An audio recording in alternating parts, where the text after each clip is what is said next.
In this guide, I'm going to show you guys how to repost a story on Instagram. Whether you have been tagged or just want to share someone else's post, I have got you covered.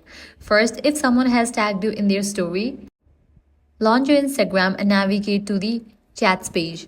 From there, open the chat with the person who tagged you. You'll see the story mentioned right inside. Tap on it, then tap Add to your story. Instagram will take you to your story editor, where you can add stickers, text, or filters. When you are ready, just hit your story and it will be reposted.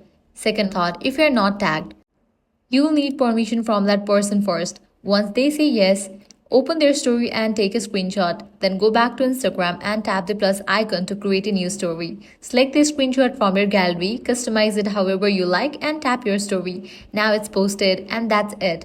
Two quick and simple ways to repost stories on Instagram. If this guide helped you out, do not forget to like, share, and subscribe. Thanks for watching.